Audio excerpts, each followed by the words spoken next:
anyway, to everybody tuning in, that's going to tune in, I'm Michael McRae Jr. of Harrisburg, Pennsylvania. Lived here my whole life. Recently, I've started. I shouldn't say started. I started back in January, tackling getting into the financial world. So I would consider myself a trader, most definitely. I've made money. Definitely an investor. It's all the same thing under the same umbrella, but different areas. We'll get into that later. But investor, actor, model, boyfriend, very key, boyfriend, It's important. son, brother. My 9 to 5 as I work in a warehouse, ES3 York. Been there for 10 years. Very dedicated. Love my job. Every job comes with its ups and downs, but overall, I've had a great career so far. And yeah, man, I'm just really about improvement, growth, trying to help people like this show. I want to see this grow, so of course I want to be a part of it. And I love art. I look at everything like art. Every day I Mhm. wake up, the sun's art, the moon's art, the air's art, we're art. Everything we do is art. So, I mean, take it as that, appreciate it as that, and let's work. Long story short, always let's work and trust God. Simple as that. Oh, and real quick, I'm dedicating my spot on this show to, of course, my one of my biggest idols, actually one of the biggest idol of all time, Kobe. God rest the God. Like I talk to Kobe, Gigi, Nip. I talk to them every single day. Like give them the things and let them know, hey, appreciate y'all when y'all was here. Keep guiding me, keep pushing us. So shout out Kobe, shout out Gigi, shout out Nip, and above all, God himself. Yes, sir. Yes, sir, man. That's awesome to hear. But let's get into it while we're all here today. We're gonna start off like what you were just talking about with the whole financial stuff that you got into. We're gonna start off here with the stock market and like financial freedom. So first off, Yep. are you right now currently invested into the stock market? Absolutely. I'm in my office right now, and I probably spend more time here than my. I wouldn't say more than my job, but I'm always on the market. Like pre-market starts at 9 o'clock. I got an alarm set at 9:25. Hey, market opens in 5 minutes, and I'm like all day with it. Like, okay, what's going on in the news? What's moving? What's going on here? What's going? Like, it's so dope, bro. And the fact that I like the making money part is cool. Like it really is. When you can put stuff together and you can make yourself more, make your money, make you more money, dopest thing in the world. But like to learn, that's like that's like very key for me because I never was one to put my all into education, like never. And then I found out the stock market and investing and all that, and it's going to be a lifetime of learning, and I'm so excited for it. Right. Yeah, that's awesome, man. I like personally, I'm not really invested into it as much as I was during like the pandemic. I hopped on that train of like, oh, I'm at home, I have all this extra money, let me see what I can do with it. But Right. it's a whole nother job, man. Like you were saying, you're waking up, you're setting the alarms, you're tracking news and what's the trade, what's the sell, what to buy, like whatever it is. It's a whole nother job that you got to monitor all day long. Like literally, day trader is no joke. You literally have to monitor that shit. Otherwise, you're just like you're wasting your time, you're wasting money. You because like you could sell at the right time, but like I don't know. It's definitely a lot to do, but it's something that if you're willing to invest that time into, the long run, it will pay out in the right way. So, um, but how did you get started? Like, do you have any advice on how to get started?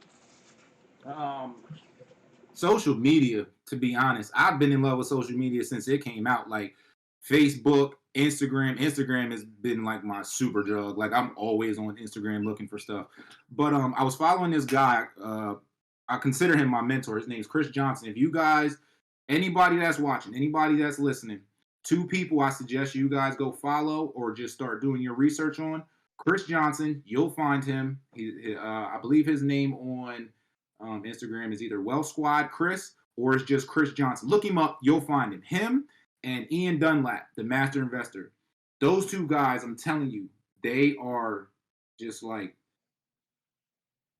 they might be our greatest bridge. Like because I was following Chris on Instagram and I just started seeing him more, talking more. He's like, yo, the money's out here, freedom is out here. Here's how you get it. Here's how I do it. So the more I was listening, the more I was tuning in, I was just like, yo, he's doing it. So can I. So eventually I started buying his courses. He sells courses. And he breaks everything down to a very bare understanding. It's like, yo, he takes what they were hot, the information that was being hidden for all these years, and he puts it out there. in simple form. And he says, here's your education.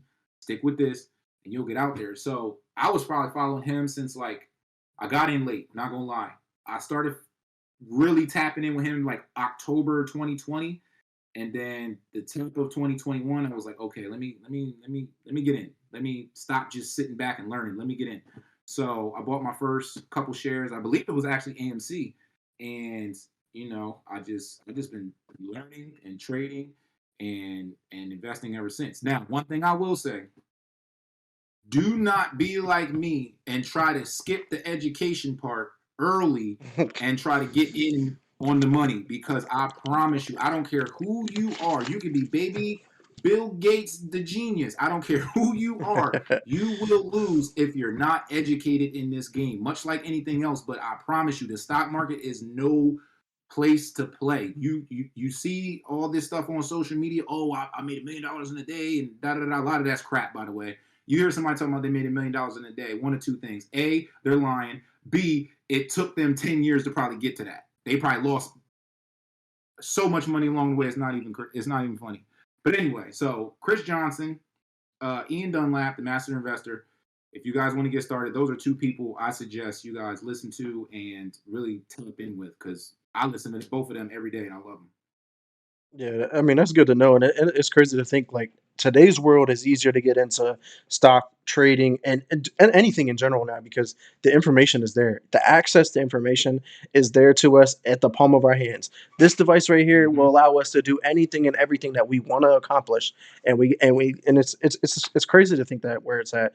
So yeah, I definitely agree. Like you definitely can't hop into trading without any kind of knowledge because I mean I'm a good example. I hopped into that shit thinking, oh, you just buy the stocks and you just let it sit there and then you sell it at whenever time you want, and that's not how that works. You're never going to make any money. I left Nope. money like a couple bucks in there over months of time and only gained like a couple bucks, and I was just like, well, this was kind of pointless. And I was just like, well, if I would have sold here but then bought here and then sold here, like I would have made a whole hell of a lot more money. But I feel like I also didn't have the time for it, nor did I have the knowledge for it either. So I mean Right. I definitely makes sense to definitely dive into some knowledge on that. But what's your take on it? Like, should people invest into like the stock market, or is there other investments you recommend people investing into? Well, there are plenty of other ways to make money. There's real estate, there's a stock market, there's bonds, there's trust, there's other ways of making passive income. And actually, one of my favorite ones that I've been, just learning about and educating myself about it is ATMs and vending machines. I'm telling Hmm. you what, there's just so many endless ways, bro, that you can get to this money and get yourself out of whatever bad financial situation that you're in. I want to say this loud and proud right now. Two parts. First part, like I said, I love my job. 10-year career, made a lot of money. I still make a lot of money. Super blessed to have them. If I didn't have them, my life would have been totally different. However, that job is not going to save me. That job is not going to set me free. So you need at least one other way besides your 9 to 5 just to get the ball rolling towards your financial freedom. Because I don't care who you are, what you do, no 9 to 5 on this earth is going to be enough for you to be free before you got to start collecting Social Security. Like, I'm telling you right now, you have to do something. I don't care what you do: real estate, stocks, bonds, the side hustles. Like I said, you can get a truck, you can Uber, or you can get an Airbnb. There's so many ways. But please, people, please, don't just think, oh, I'm gonna work my 9 to 5 and I'm gonna put some money in my 401k, and by the time I'm 60, 65, I can retire. I'm telling you right now, my mentor, he just turned 30 back in August. He will never have to work again, ever, ever. He won't ever have to work again. Just turned 30, and there's people younger than him that's got more than him that's doing the same thing. So you have to start investing your money somewhere. I don't care where you put it, but be smart about it, educate yourself about it, and bag up, bag up. That's it, bag up. But I love the Right. stock market. I love learning about it. There's so many different ways for you to make money off of it. So like I'm forever going to be invested in the stock market. Plain and Right. simple. Yeah, that definitely makes sense for sure. It's just like there's so many things that are out there that you can invest in, or just the little things that creates passive income that it's crazy to think that we're not taught none of this stuff in 12 years of schooling.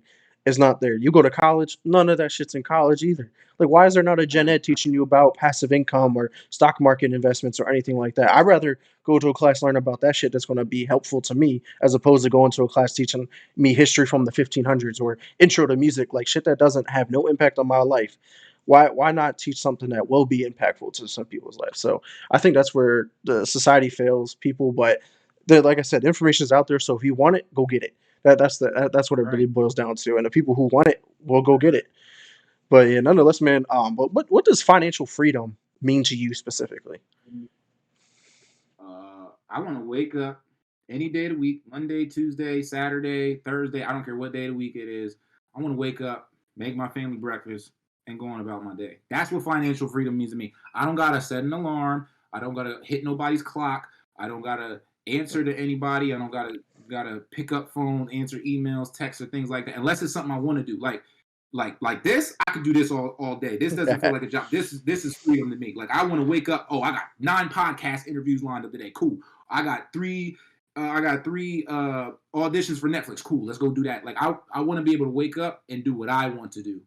Like I said, even though I love my job, it's still not ultimately what I want. Like, I don't want to be at that job for the rest of my life. You know what I'm saying? Because to me, it's still just a job. I'm not trying to build anything within it. So my thing is, I want to be able to put enough money aside for my life and my little brother. I don't want him to have to punch no clock for his 20s. You know what I'm saying? I have a little stepson. He's about to turn 10 soon. So he's 8 years out from college. I want him to go to school if he wants and experience that. Don't stress about it. I want you to experience college. I want you to be dedicated to your education, but have your fun as well. Get out there, be an adult. And my girlfriend, she has her own business. I want to help her build that to where she don't ever have to clock in for nobody. And I just, the money, everybody wants money. Person walking Money earth, rules the world. I don't want $1 million. I'm cool with my 100. Ain't nobody talking like that. And if you are, you just haven't caught on yet. That's it. Not about the money. I literally want to be able to wake up and just breathe. You know what I'm saying? Breathe without no stress or no nothing on my shoulders to where I gotta break my back just to keep shit level. You know what I'm saying? So ultimately, me, I just want to wake up and see the sun. That's freedom to me. Right. Yeah. I mean, it definitely 100% makes sense to me because, like, man, if I could do podcasts for a living and just host them and get paid for this kind of stuff and not have to like stress about it, because I do this shit on my own time. I create this shit. I put together. It's all me. So I don't gotta check in with nobody. I don't gotta punch no clocks. Granted, I don't get paid for none of this yet, but eventually, hopefully, that's the Yeah, ultimate goal out yeah, of it's this. coming. I promise you, it's coming. I promise you. Man, I can't wait to the day where I can just be like, all right, job, I'm out. I'm not coming in here no more. I make too much money at home.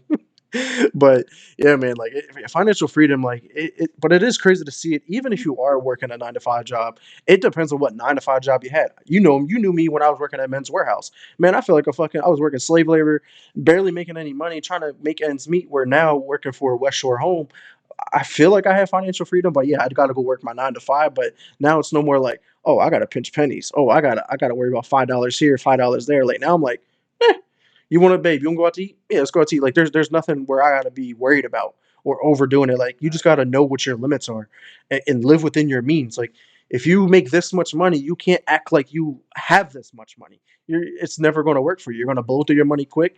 You're going to be miserable, and then you're going to be broke, and then you're going to lose shit. You're going to lose your car. You're going to lose your house. You're going to lose your significant other if they don't want to be with no bum. Like like it has a trickle Say it effect. aloud to the people in the back. Please say that again. But yeah, man, Real, real financial rap. freedom can definitely come in many ways, but the thing is, we also got to realize it's not going to come the same way to everybody either. Not the same time, not the same way. No matter what it is, 20 years old, 30 years old, 50 years old, financial freedom could come your way. It just depends on how much work you put in and the route that you take. That's really what it boils down to, though. But what are some recommendations from your end now on how people can achieve financial freedom? Um, I'm gonna sound very repetitive when I say this, but I'm telling you right now, the best way is to educate yourself. Point blank, period. Like I can't even tell you. I got CNNBC, I got Yahoo Finance, I'm a part of what it looks like 4 different Discord groups right now.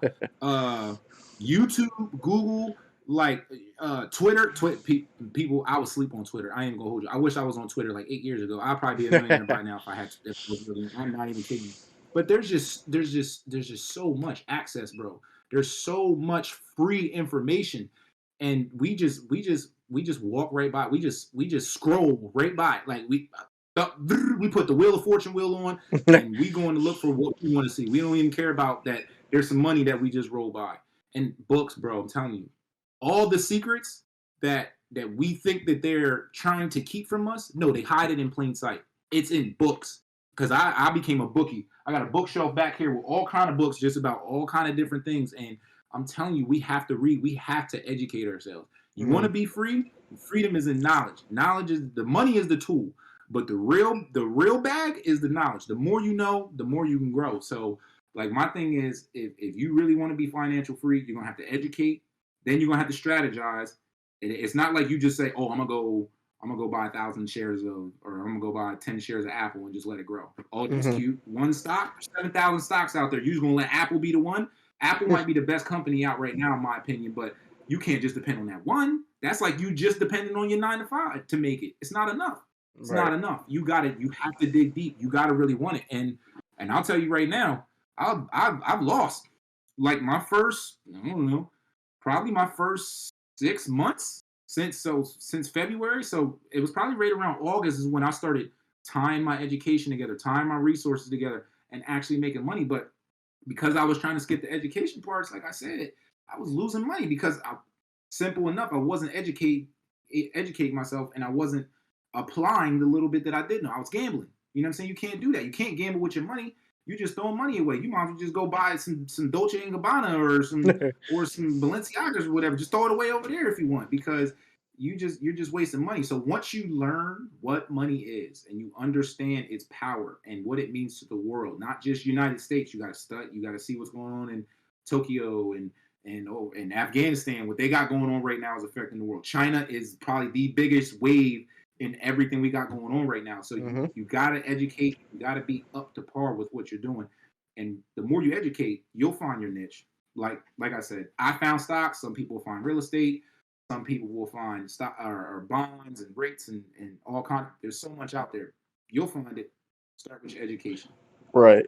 Yeah, and you mentioned about becoming a book junkie, man. I remember growing up like until I was a senior, hated books. I could not pick up a book to save my life. I never even made it to English honors because I had to do summer work over the summer, and I had to read a book, and I said, "The not reading this book this summer." Guess who didn't make it in the English honors that year? Not this guy.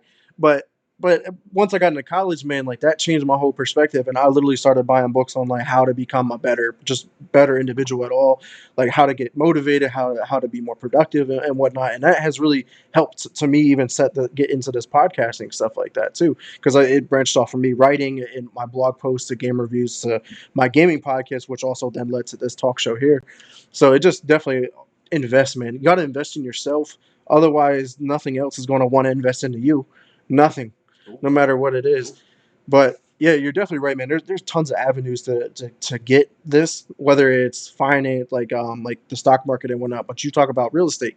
I know two people who are in real estate. One who is a realtor, and one person who just buys houses, flips them, and then rents them out or resells them and stuff like that. That's a whole nother avenue that you can get into.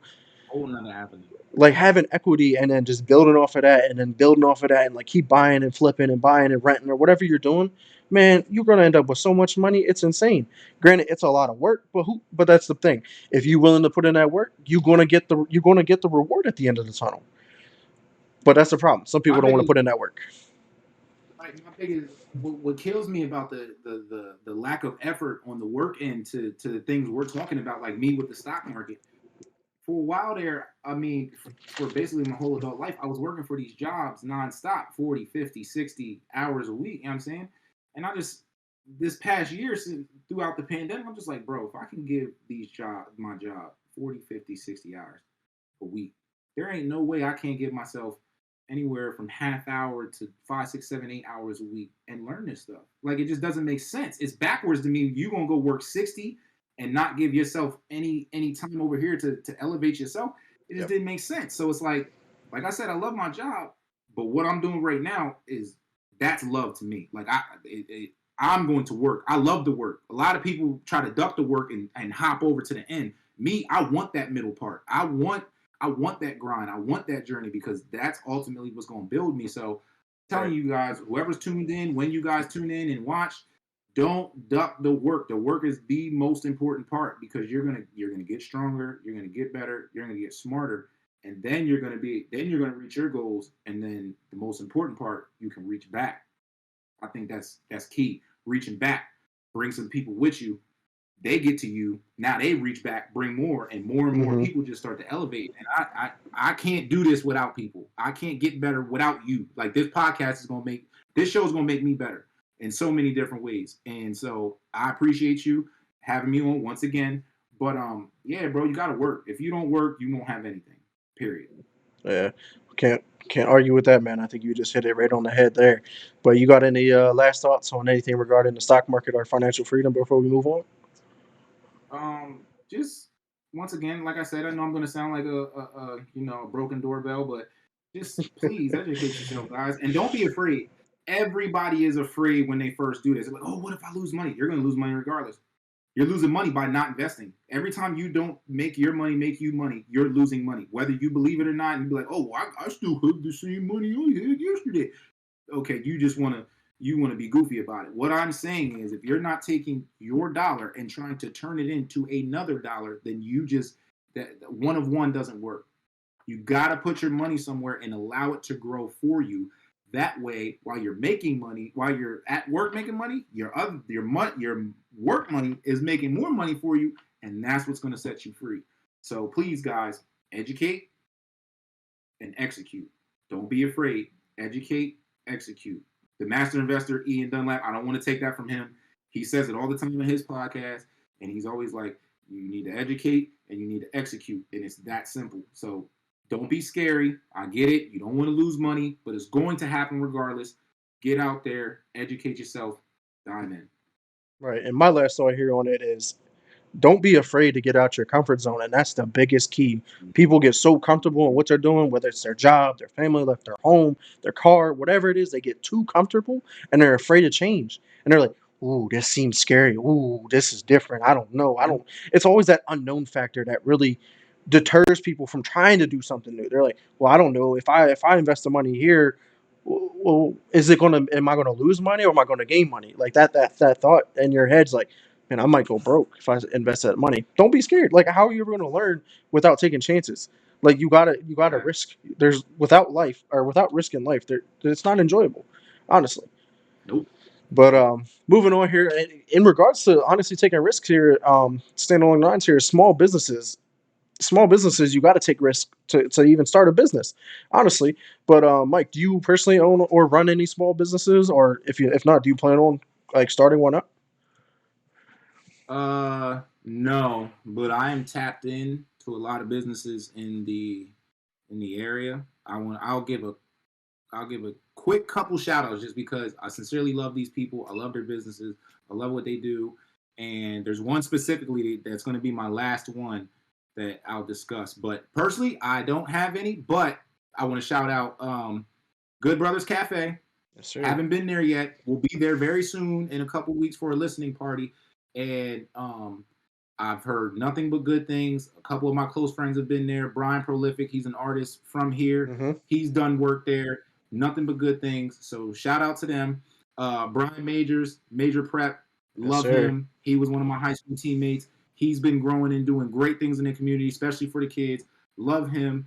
And there's a couple others I could name, but I haven't personally talked to these people, so I don't want to misrepresent them. So, but my last one, Beyond Bites, that is my girlfriend. She is a baker, and I'm not just saying this because that's my love, but she has the best desserts I've ever had in my life. She makes these little cheesecakes, and they're just like, oh, bro, I don't even know how to explain it to you. It's like you win $1 million. Imagine scratching off a lottery ticket and you just see $1 million across the board. Oh, and when I eat those, that's how I feel. Like they're so freaking good. She does cheesecake bites. She does cupcakes. Her cakes Her cakes are amazing. Not just taste, but the art she puts together, Lord Jesus, ridiculous. So everybody who's watching, go follow Beyond Bites, please and thank you. Beyond Bites on Instagram. Check her out. Order some stuff, and I promise you, you won't be sorry. But actually, since you asked, I am starting a company called the PAL Network. PAL. PAL. We all need a PAL, right? But it's actually an acronym for plugs and ladders, because I feel like all of us have some form of information or some form of education that we can give to each other that sparks that plug, that sparks that light bulb in our brain for our own ideas, and then that way we can climb the ladder. That's kind of my concept behind it. But my main thing for it is financial education. That's my main thing. But I also want to create kind of like, not a DoorDash, but I guess you can call it that, a DoorDash for small businesses. Because right now I don't know of any apps or anything like that I can go and look and find the small businesses in our area. 9 times out of 10, I got to talk to people, Right. and word of mouth, or it's being posted on Facebook, or it's being posted on, it's some kind of, it's something like that. I want to build something to where you want to listen to some podcasts. Here's the Chill Zone. Here's JD. Here's all these other podcasts. You want to go to a restaurant? Here's Good Brothers Cafe. You need an artist. Here's Brian Prolific. Like, I want these people to get more shine. I don't care to make a dime off of it. I really don't. But I want to help people elevate and grow, because ultimately, like I said, we're each other's plugs and ladders. So the PAL Network coming soon. I got a lot of work to do on it, but once it gets started, sky's the limit. Right, for sure. And anybody who wants to become a part of my Discord server as well, because I know Mike will be posting some updates into our finance channel on there. So he'll definitely be putting the links or any updates regards to that. So definitely hit me up if you want to join that for sure. But yeah, man, the small businesses, man, are super important. And it's just like, it's sad to see what the pandemic did to a lot of small businesses. Like, it put a lot of them out. It even put a lot of small businesses out that had been around for decades that were still small businesses. And it's just sad to see like the impact, because like the versus like bigger corporations and stuff like that. They have so much money and so much backing and just so much more than what small businesses have. But it's because of like you were saying, nobody even knows anything about small businesses unless they're on Facebook. You can just word of mouth, like actually just driving down the road and saying, "Oh, I've never seen that before." Like, that's the only way you'd be seeing half of that. Do you see them on TV? No. Do you see them in magazines? Not big magazines, but if you got like the Berg magazine, I left it. I just picked one up on the way home. Um, like, that's the only way you're going to know about some stuff if it's localized. So that'd be pretty cool. I think what you're trying to create is like not like DoorDash, but more of like an application that has like more like a directory and like a There connecting, you go. like it's almost like a social media that I would say that shows you like ways to connect with your local businesses and stuff like that. So yeah, I definitely see what you mean. But if you could supply a DoorDash to, like, say, your girlfriend's business, right? Your lady who makes these desserts. Well, who the hell? How are they gonna get to that person? Do they got to come pick it up? But what if I want it delivered? Is she gonna go deliver it, or you could just have that middleman who's gonna be delivering shit to her, like delivering that kind of stuff? So that'd be an idea too to throw out there. My real quick, just for the small businesses, Ian Dunlap, once again, master investor. Go follow him. Facebook went down. What was it, Monday? I think it was Monday. It was this week, yeah. Facebook and Instagram crashed, right? And Everything that so I'm Facebook listening owned went to, down. huh? Everything that Facebook went down or owned went down, but it actually was more than them. Yeah, it was WhatsApp, Instagram, and Yeah, because apparently part of Google and Amazon servers that had connection to Facebook went down. So there was other platforms that went down that we just didn't really know about because they're not as big. But yeah. yeah. But so, like, you got to think about that as a small business owner. If all you had is social media posting, or that's the way you connect with your clients and whatnot, think if that goes down. Like, think if Facebook tanks for a week, or if it would have been even down for 24 hours. How much clientele, how much money, how much revenue would you have lost off that? You know what I'm Right. saying? But just imagine if there's another place where you can connect with your clients on a day to day. But in those kind of emergencies, you can contact them and be like, "Hey, we're still rocking. We're still good. We're here, you guys. Just keep going with us." We need that, because what happens the next time Facebook goes down? It could be a day. It could be a week. Facebook could go bye-bye. Look what happened to MySpace. You know what I'm saying? So there's always there's always going to be a next, and Right. there's always going to be, you remember the last one. You know what I'm saying? So all you guys got to be smarter. Small businesses have to be smarter by how they get out there and they run their businesses. Don't just depend on one type of source. Right. Multi-source. Pal Network's going to help them with that. Yeah, I mean, your network, it sounds like it's definitely going to help me out because Facebook is where I do a lot of my advertisements, and Instagram. I couldn't do Facebook or Instagram, so I was just posting on Mm-hmm. Twitter. So me trying to advertise even for this show with you, I couldn't post anything about the show until Tuesday or that later that night, Right. when everything was Right. back up and running. And I was trying to post like every other day, and that really just threw my whole schedule off. And it was just like I don't really know anywhere else to advertise on. Like I can go to Reddit, but how much traffic am I going to generate from Reddit? Because like there's Right. thousands of people on there doing the same thing I'm doing. Mm-hmm. So it's just like, I don't know. It just there got to be a different way of being able to advertise like a local business in your area, like so that people in your area are going to find it and not like people in California are going to find stuff from Harrisburg. Like that'd be cool if they know Right. about it, but that's not really going to benefit my business if they're not local. It's not a local business to them. You know what I mean? So definitely having a way to communicate and connect with more people is going to be very helpful. But Yeah. moving on to my next thought here is what are your thoughts though on like small businesses versus big corporations? Because like we were just talking about it, small businesses don't have as much opportunities as corporations, and big corporations run the world. So how can small businesses kind of have more power in the community? Long story short, you got to work together. You know what I'm saying? Like, excuse me, I'm on the stock market, and every day I swear there is one big company buying another one. I'll give you a quick example. First off, small business owners, don't think of yourself as small business. You are a business. Get rid of that small. If you want to keep, saying I'm a small business, have at it. But you got to get. I think your elevation is being halted. If you tell yourself you're small, you remain that, because Google started in the garage. You know what I'm Mhm. saying? I don't even remember when Google started. Let's say 97, I think, is when Google started. Now look at it. It's one of the richest, most lucrative companies in the world, and it started in their garage. And Amazon, all they did was sell books when they started. Now look at them. Yeah. Probably And I'm the about to say number one, Apple started out of a the number garage one too. company. You know what I'm saying? Now, look at all the things that they're doing. So, um, I would say small businesses, you're not small. You are a business day one. Once you start your business, and especially once you start making profit, you're a business, and your only goal is to grow. Always remember that. But yeah, back to what I said in the beginning, you got to work together. You know what I'm saying? Like it shouldn't be.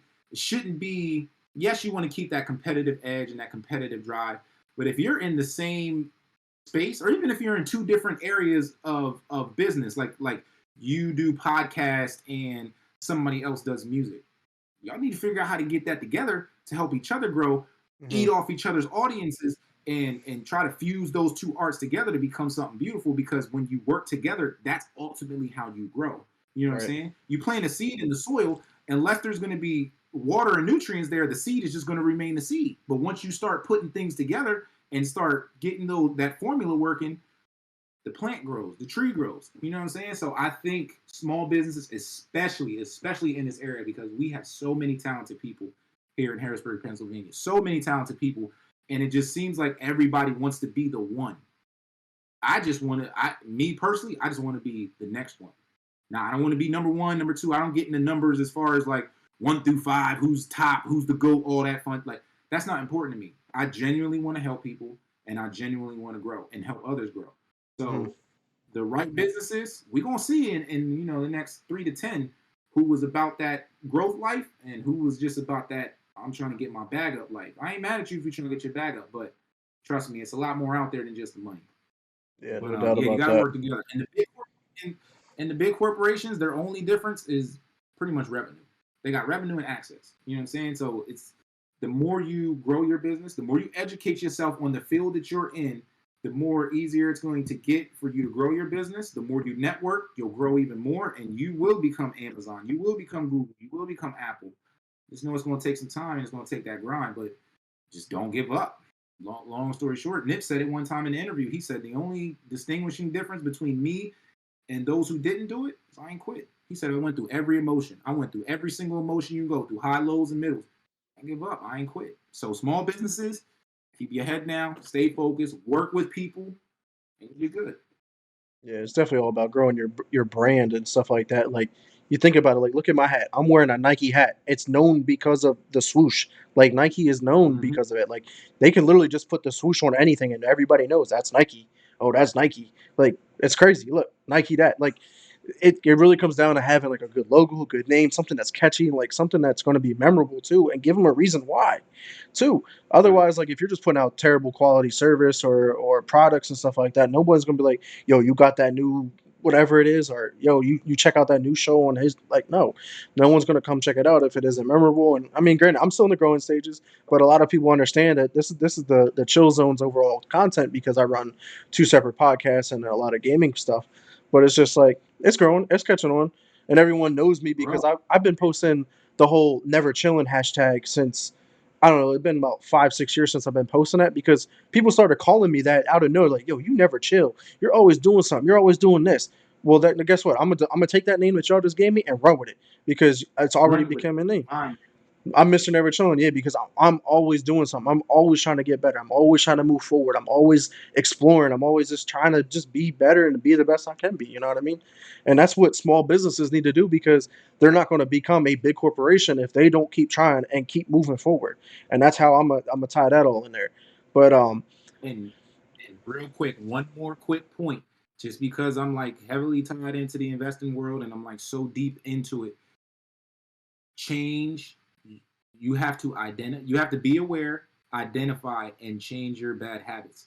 And when I say you got to be totally invested, I mean if you want to build your business the way you want it to be, you want to be Amazon, you want to be Google, you want to be Target, you want to be Apple, you want to be all these you have to invest everything, mind, body, and spirit, and especially the finances. If you got money to go to the club, if you got money to buy Jordans, if you got money to go to King of Prussia and spend a bag, don't be mad when your business stays here and stays the same for years to come. Don't be mad. You have to sit down for the next 1 to 5 years, 3 to 5, 5 to 10, whatever. Put together a strategy and stick to it. And get rid of you got to get all that empty stuff up off you. Get rid of the Chanel ladies. Skip a wig or two. Skip some nails. Fellas, get off the J's. Put the 2K system down or a 2K game, like you have to be totally invested. And I'm not saying don't have fun, don't get your little trinkets and stuff, but you gotta have a healthy balance. I feel like we're so yeah, caught up in this. Oh, I gotta show y'all I'm doing it. Oh, I gotta show y'all I'm getting it. I mean, that stuff don't for matter. real, don't nobody care about that. Like if I see you out here splurging on clothes and you buying all this extra stuff, like if you got it, cool, go do what you want. But I know the people that's actually trying to get it and build wealth for their life and generationally, that's quiet stuff to them. They not even worried about that. You see how Jay-Z dressed? Jay-Z used to rock chains and have the flyest state property on, whatever Rockefeller on. He used to be that. Now Jay got a hoodie on, a Scully cap, or a suit with his hair out in business, trying to get stuff done. So Right. I just say to the small business people, you got to be invested 1,000%, especially with your money. Put as much money as you can into your business to help it grow, and the sky's the limit. Just fix them bad habits. I had to do it. I was always buying gym clothes and going on spending shopping sprees and buying. Oh, I like that, so I'm gonna buy it. Nah, you got to get off that if you really want to be free. Had Right. to. One last question here before we move on to our third segment, though. How are some ways that the community or anybody, just individuals, can help support small businesses? What are some ways you think? Uh, Two very simple ones. I mean, we're in the age of social media, and it's only getting stronger and bigger. Even with mishaps like what just happened with Facebook and Twitter, it was very unfortunate. But I mean, people go in there and post stuff about celebrities all the time. People go in there and post just things happening around the world all the time. Repost. Oh, we are free ads. You know what I'm saying? Like when I repost this, I'm advertising for your show. You know what Right. I'm saying? And that's out of love. I'm not getting anything out of this besides showing you love and us two getting to have a great conversation because it's great so far and helping you grow. Like that, it's very simple to me. It's very basic. Like, okay, Vic's doing a show. whether I'm involved in it or not, I'm going to repost it so people go listen and people can tune in and see what it's about and help the show grow. Simple. Put something together, write how I feel about it, put your face on it, put your brand on it, and boom, there it's go. It's literally 1 minute out of my day. 1 minute.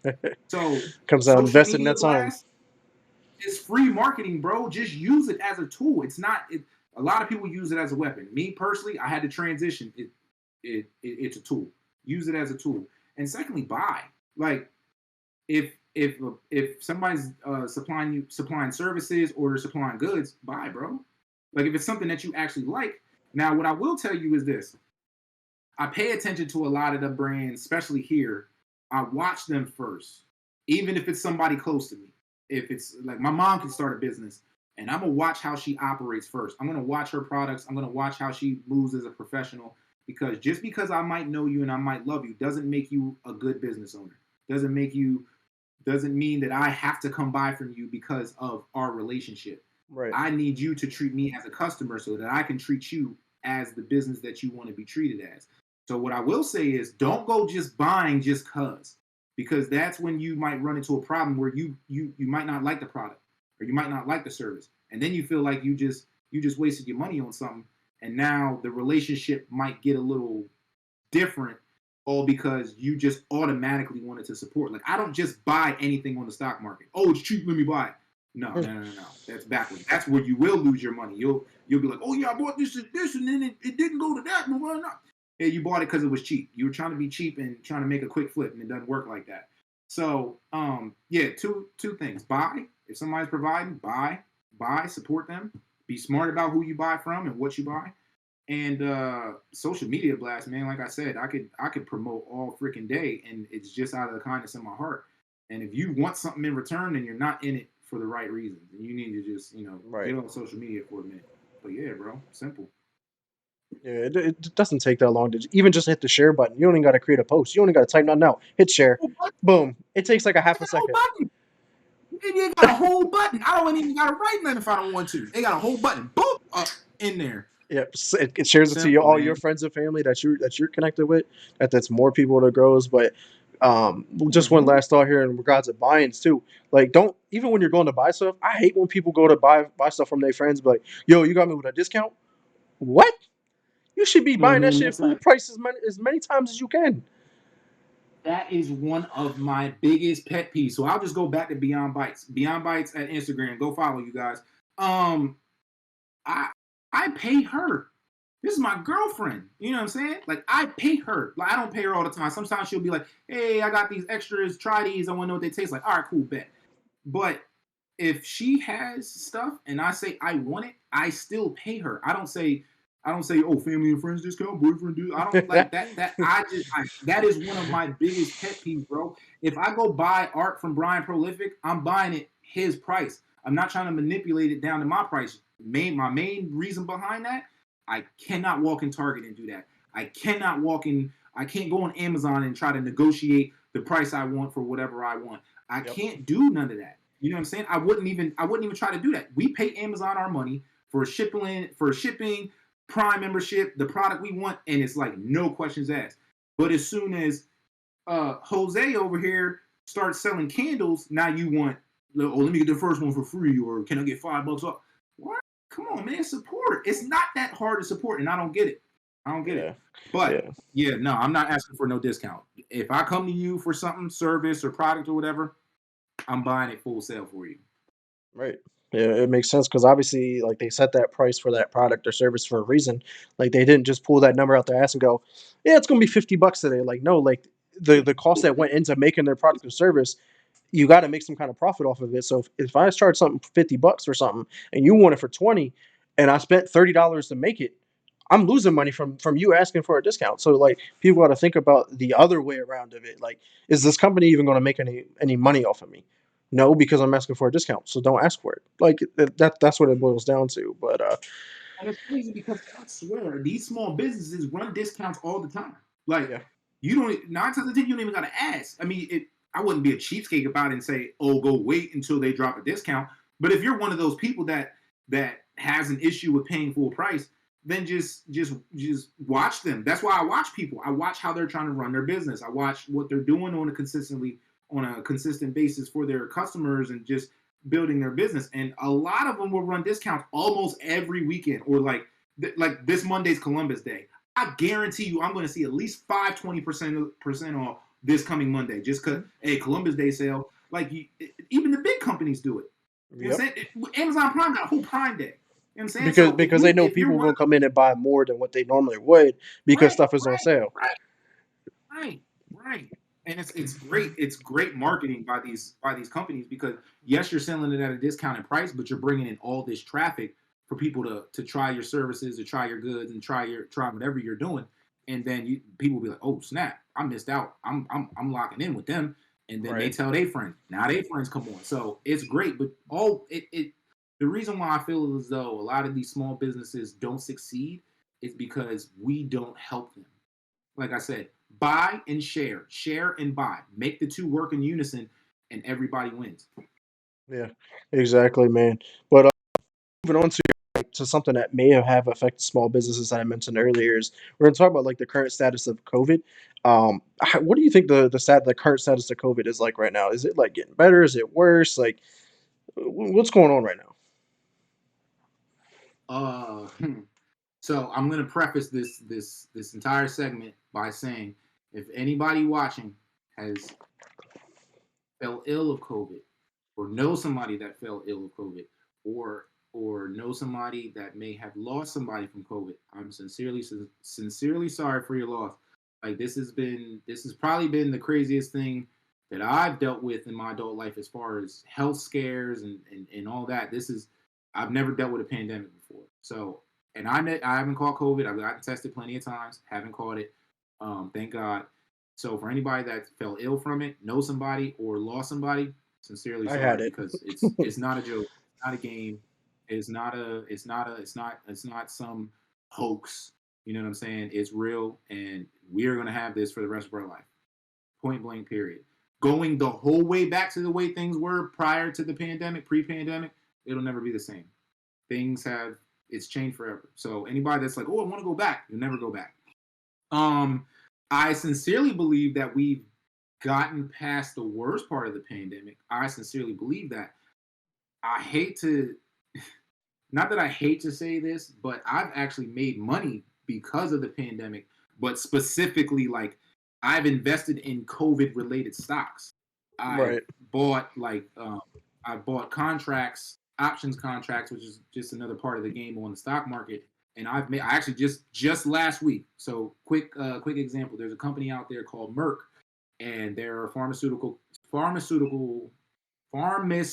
company, and they released a pill that cuts COVID in half. I think it's the illness and deaths in half by 50%, and it flew, bro. Like it flew. I made like almost $1,000 in less than 24 hours, like that. So I've paid very close attention to it as a whole, worldwide and the United States, and I sincerely believe that we are getting to the back end of it. I don't think we'll ever be fully out. I don't believe that. I don't believe we'll never have masks. I don't believe that everybody will be vaccinated. I don't think we'll ever be fully done with COVID. But I truly believe we're past the worst part.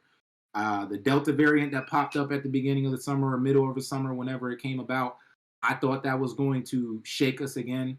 But we've done a very good job as far as vaccinations and getting people safe and secured, and making sure containing the spread of that is diluted. It's down a lot. So I sincerely believe we're past the worst part. But it's everybody has to do their part. I'm cool with both sides. If you get vaccinated, awesome. You're doing your part. I pray you stay healthy through that. And to the unvaccinated, just keep your mind open. Keep your heart open. Don't be so quick to shoo it away. I understand why we're not getting vaccinated, because vaccinations take a long time to really know what the effects are of them. So I COVID hit us hard, but much like any other time in history, we're gonna come out better from it. Right. Yeah, I think COVID did. I think it did it just enough damage. I hate to see this. I'm trying to see this in the best way possible without seeming like a dickhead, but this has done a lot of good things. COVID has done other than killing all those people and making people sick and stuff like that. Because I mean, I had it too. Luckily I had mild symptoms and I recovered from it. I'm cool. And my grandparents didn't get it either because I lived with them. That was my biggest concern. I didn't give a fuck about me. I was worried more about them. And yeah, the Mm-hmm. whole vaccine is one way or another. Everybody has their own opinion on that. It's going to be like that forever, no matter what vaccine it is, because Yeah. all the conspiracies that you can dive into. But COVID has done a lot, man. It literally opened everybody's eyes up to see how fragile society or just life really is at any given moment. Like you think everything's normal, boom, look, we're at home working, not even working. We're trying to collect income from unemployment and whatnot. You don't got a job. You can't go see people anymore. You can't hug people. You can't do nothing. World's over. And you don't realize like the impacts from that too. Like we're going to deal with this kind of impacts forever. Everybody knows me. I'm a huge gamer. We deal with the gaming shortages right now. Try buy a new PS5 or Xbox Series X. Good luck, because Chip shortage. the whole chip shortage, and that comes Exactly. down to yeah the production is cut back by 50%. So like that small stuff. I changed so Yeah, much. the supply chain is drastically hit by this. That's some of the negative things. But looking at the good part of it is the ozone layer. Like nature itself had time to heal. Earth like literally healed itself like a significant amount because we're not driving, factories aren't open, boats aren't traveling. Like everything that's polluting our world wasn't doing anything. There, like Right. nature was retaking Earth, and it was great to see that, man. Like even like in some of the countries where they couldn't see that far because of the polluted air. And now they can see the mountains and stuff like that that they could not see for hundreds of years. And it's just it's crazy to see that kind of stuff.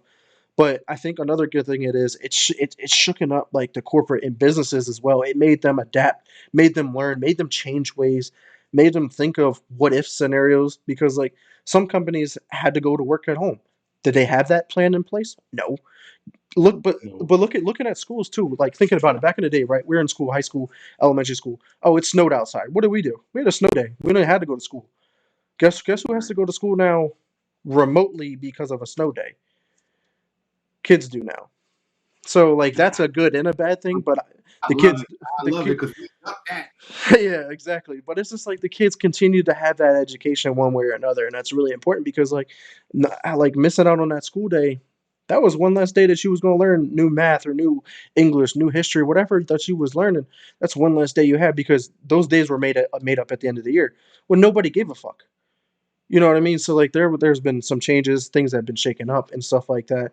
And one thing I've dealt with personally though was when I was working at Men's Warehouse when I moved back from South Carolina there, I just needed a job real quick. They took me back. They were like, "Cool." And bro, we didn't have no inventory. They couldn't order any Mhm. inventory because we were ordering from Calvin Klein, Kenneth Cole, Tommy Hilfiger, all the designers, and their stuff was so backed up because of their shortages. So then even Mhm. till today, they have no barely any product in any store right now. And it's just like, yo, you Mhm. can't even go buy a black suit right now. You want a white shirt? Good luck. Like that kind of stuff, the basic needs that you need to have to go to funerals from COVID, you can't even go do. Like it's Facts. it's it's crazy to see the impacts of that kind of stuff. But yeah, I mean, I COVID. love it.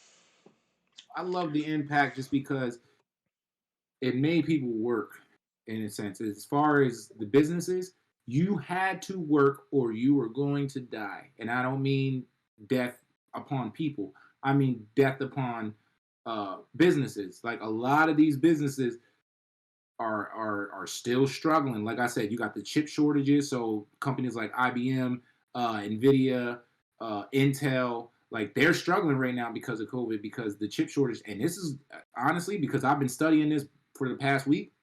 It's gonna be a while. It's definitely gonna leak into 2022, if not 2023. Like a lot of people don't understand the impact of what it did to our world financially. I mean, if you pay attention, the president is trying to pass all these freaking bills to try to make up for the money that we spent during COVID trying to take care of the American people. Like people think that stimulus money was free. Nah, just because you ain't gonna have to pay it back don't mean it's gonna be free. You're gonna feel the effects of that in the couple coming years because the tax rates are gonna get higher. like you saw a couple weeks ago, Biden said he's trying to tap into like Cash App, PayPal, Venmo, and trying to tax all that money. What y'all thought we was just gonna get away for free? Nah, nothing's free. So, so like COVID definitely opened a lot of doors for people. It closed a lot of doors, unfortunately. But I say this right now, if you ain't get off your ass during COVID and you ain't do something, like you ain't find a talent, you ain't start a hustle, you ain't get involved in something, you'll never, unfortunately, I don't think you'll ever have it. Right. I just don't. If a pandemic like that probably sat you at the crib, probably messed your money up, messed your flow up, messed your plans up, you ain't find nothing out of that, you'll never find it. Right. You'll never find And it. honestly, I think the pandemic, because without it, this podcast, none of my shit that I have now probably wouldn't exist. Because I started I the would have never started. podcast in November of 2020. So I probably wouldn't have. I had so much time on my hands where I was actually dealing with anxiety, which I told a lot of people who follow me know this story already. Is I started this podcast, like the chain of events that led to this is crazy.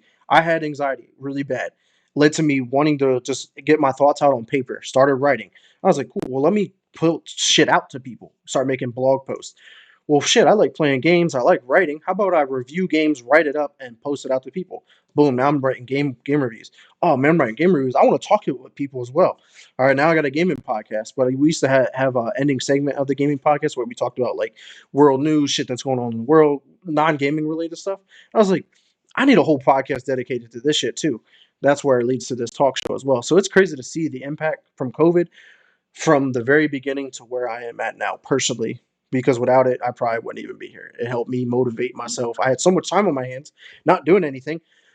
I could plan everything out, write what I wanted to do, like go on my own time, like I was making my own schedule up, doing what I want to do, and enjoy it. Like I'm very thankful for what has happened, the outcome of all this at least. But yeah, man, do you think like how can we like further plan though for future pandemics? Because this ain't the first one. It sure as hell ain't gonna be the last one.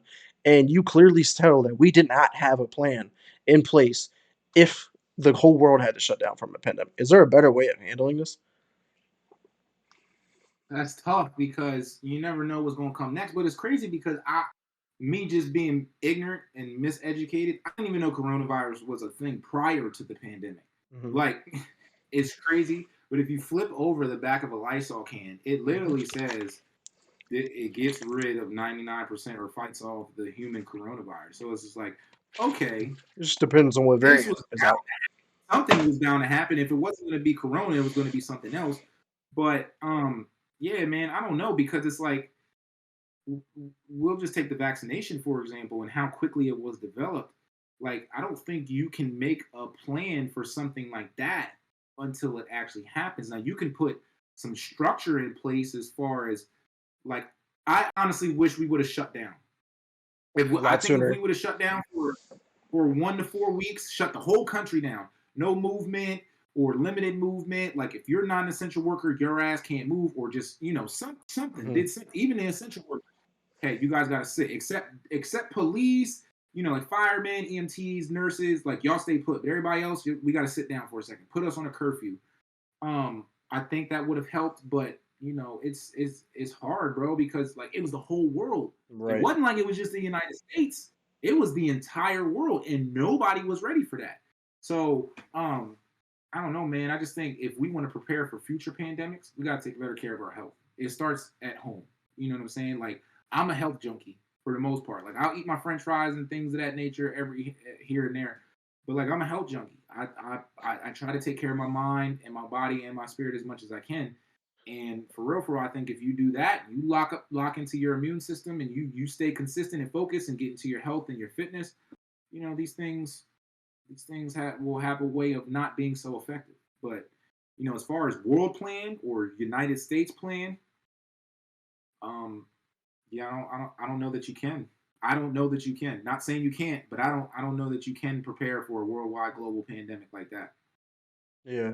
I Um, mean, my thinking behind it is I think you should have a plan like companies, even if it's not the government, fuck the government in a sense. I think companies should have a backup plan. Like, okay, if we have to shut down, who's coming to work, who's not coming to work, can they work from home, how are they working from home? And how is that going to be like all rolled out? Because they had no idea. Like most companies shut down for like a month, right? And in that month, they had to like, all right, cool, we're going to do this, we're going to do that, we're going to have these people work from home, but these people can still come into work. And then they slowly open back up with these limitations in effect, where we could have that kind of stuff in place. So, oh shit, guys, it's pandemic 2031 or whatever we're going to be in when the next one hits.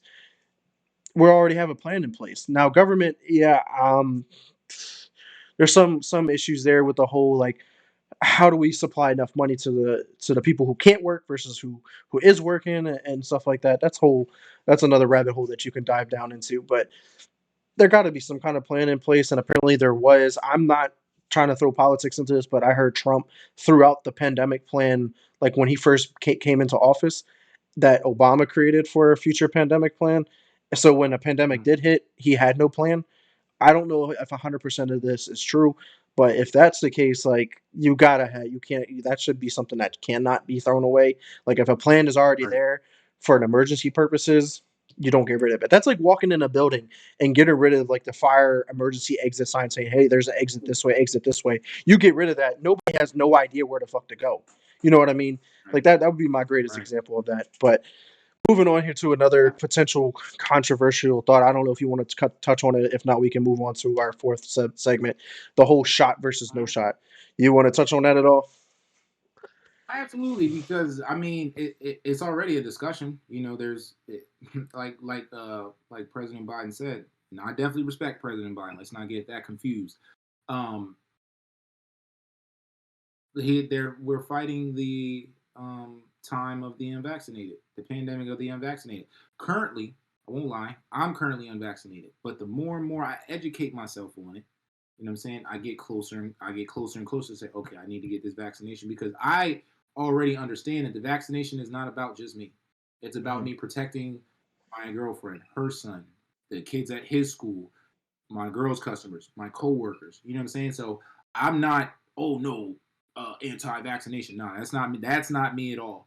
I am just on this. I am on this train of education, and I believe the more you educate yourself, the better off you'll be with your decision making. So I'm getting closer and closer. I pay attention to the Visine or the I said the Visine, the vaccination companies, your Pfizer's, your Moderna's, your Johnson and Johnson's, your Merck's. I pay attention. I'm like I said, I'm so tapped into the market. I'm tapped into these companies too. So I'm Mhm. paying attention to what they're doing. Actually, just today, I just reinvested into Pfizer because they asked the FDA for an emergency authorized approval for vaccinations in kids. Mhm. And I know that if you can protect the kids, you're gonna win. Like, I'm sorry, you protect kids, you do something for the children, you're gonna win.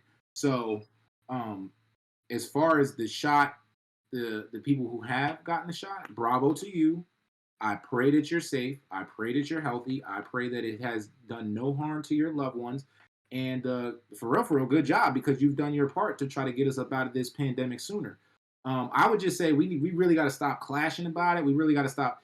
It can't be an argument. It's almost like if me and you were going back and forth about who like you like in Boston Celtics and me like in the LA Lakers. Like it okay, you like Boston because of X, Y, and Z. I like the Lakers because of X, Y, and Z. It's the same thing. Like I got the vaccination because I believe in A, B, and C. And I'm on the other side. I haven't gotten the vaccination yet because of X, Y, and Z. Right. So it really doesn't need to be because we're all people. We're all human beings at the end of the day. That's how I like to keep it. Keep it human. I'm always saying it. So like there needs to be we got to stop doing this and we got to start doing more of this.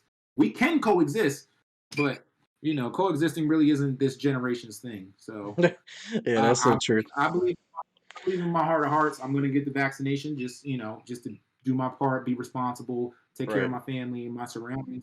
But I just want to keep educating myself first. Right. Me and you were in the same boat here because I'm not vaccinated yet either, and my girlfriend got vaccinated, and she's been trying to push me to get it, and I'm just like, I'm not anti-vax. I'm down with it. Like when I have kids, my kids are going to get all those vaccinations that you're required to have as Mhm. a newborn and stuff like that. That's cool. But my thinking is like my X, Y, and Z is this vaccine was thrown together in minimum time. I don't know the long term effects of this. The short term effects have already proven to be like kind of shaky with the whole blood clots. Like I already deal with like some vein issues, so like I don't want to take that risk of getting a shot that can make my issue worse already. Right. So it's just like there's a lot of if what if moments into this, and granted, yeah, Mhm. I'm super worried about other people. Like I don't want to be selfish in this either, but my counterplay to that is if those people that I'm so worried about, and those people are so worried about people getting the vaccine, if they have the vaccine themselves, they should have nothing to worry about then.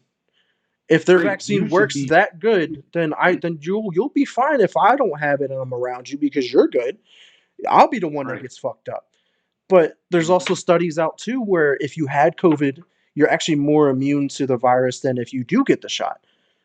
So it's Right. just like there's information all over the place, and I had Two COVID, so layers. it's just like, Two so am layers I to it. more immune than the people who get it? So it's just like there's not enough information that's out there that actually information like true facts, like back it up with actual studies, and not just what if scenarios. I think this is going to be this, or there's not enough information for me to be able to get it. I already told my girl I was like 5 years down the road, whatever it is, and it's been proven 100% it works. There's no side effects, nothing. Cool. Stab, put it in me now. Go right ahead for it. Then Right. I'm down for it. I don't even get the flu vaccine. So it's just like, I mean, that's a whole other thing to get into. So, like you said, everybody can have their own thoughts, but you gotta learn to live with each other. And we can't.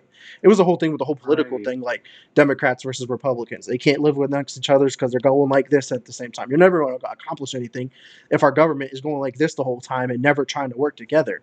So it's the same thing with this Right. whole vaccine thing. Got to learn to live with each other, accept or agree to disagree, whatever it is. Just live with it. Everybody has their own opinion because there's Right. there's no way that one opinion is ranked higher than the other, you know. But Facts. yeah, man. Any last COVID thoughts before we move on to our fourth segment?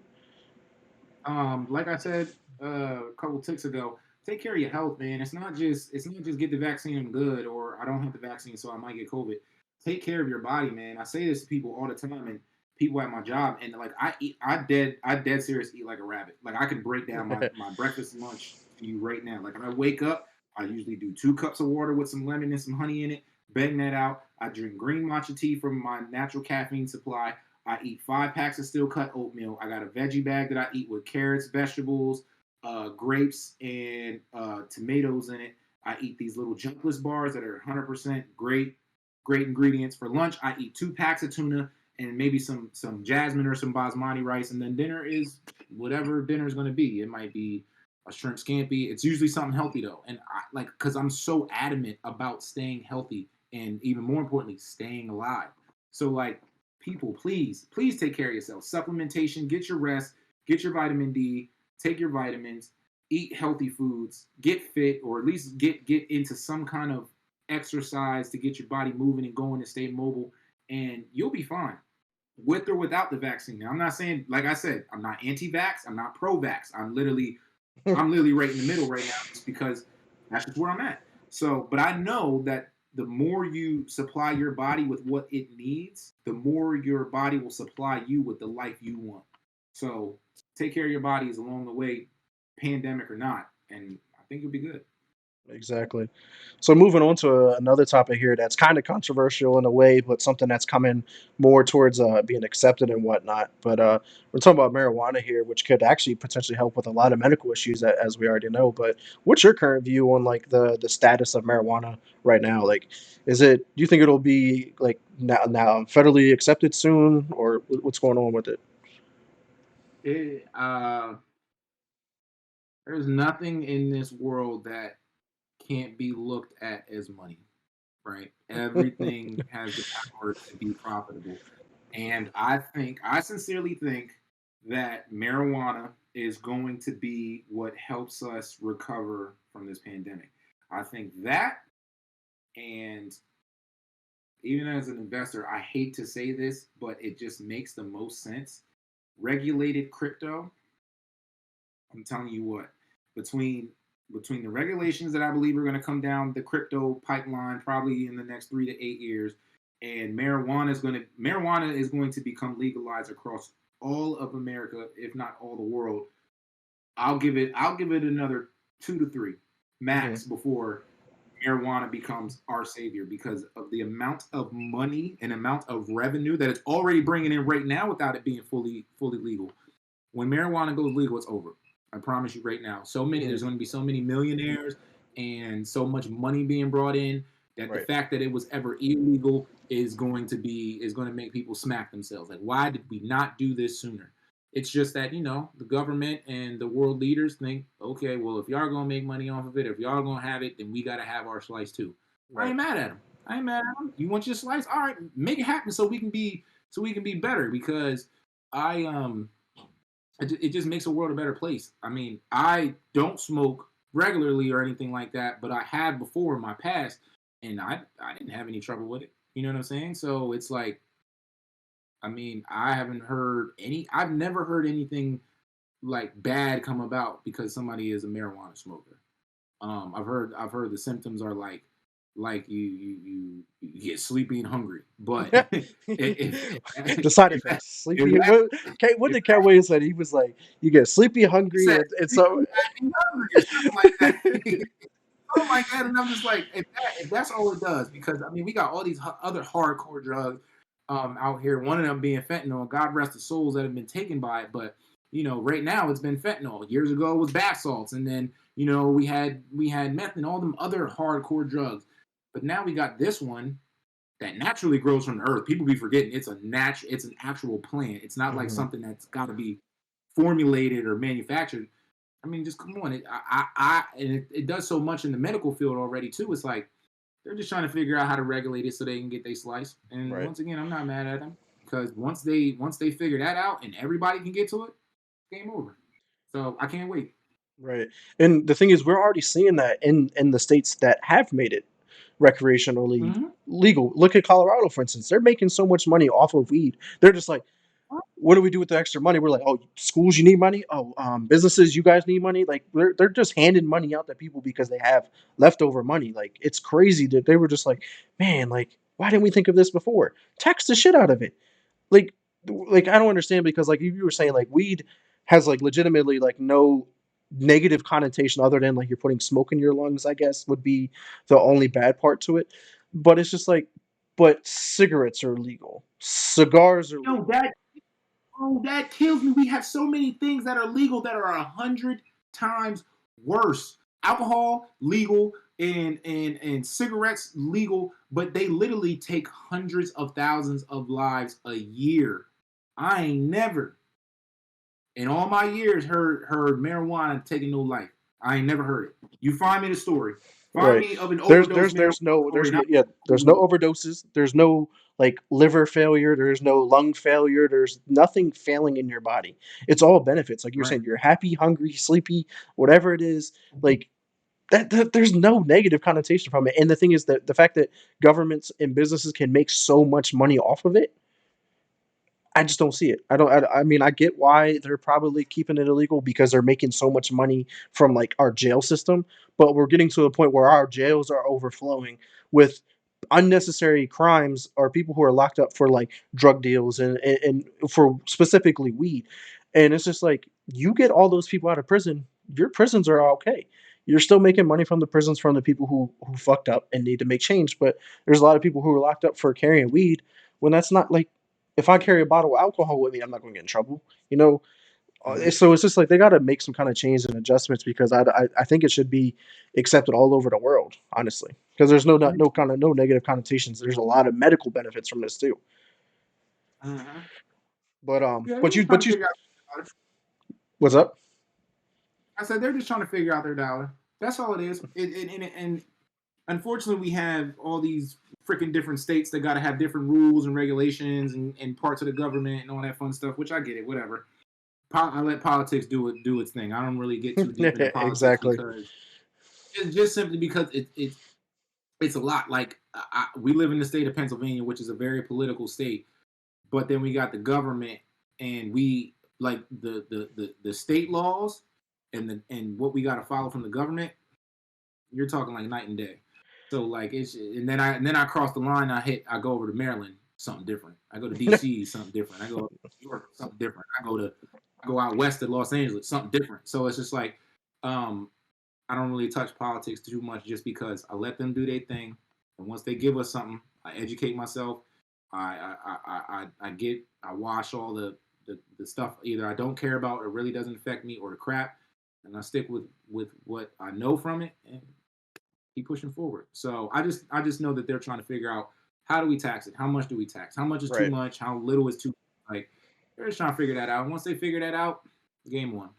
Right, because I mean, I feel like they could implement similar rules to like how we or cigarettes and alcohol are like sold. Like, you got to be 21 years old or whatever age limit they want to put on it. There's a specific tax. They can even have it state ran if they want to, if they want to go that route. Where because like in Pennsylvania, like our liquor is controlled by the state, where like liquor in South Carolina is just run by if you go buy a liquor license, you go buy a liquor license. There's no there's no state running it. So it's just like they could find ways of once they implement a good infrastructure and how everything's going to be handled. It makes no sense to not put it out there. You know what I mean? It'll be all good to go. But do you think there'll be more people who decide to smoke weed once it becomes right like legal across the country? Older generation, no. I think that so much of the older generation is, and I don't mean to say older. I hate calling people old, so I'll say more seasoned. The more seasoned people in this thing we call life, they're probably going to be against it just because they grew up in that era of weed is bad.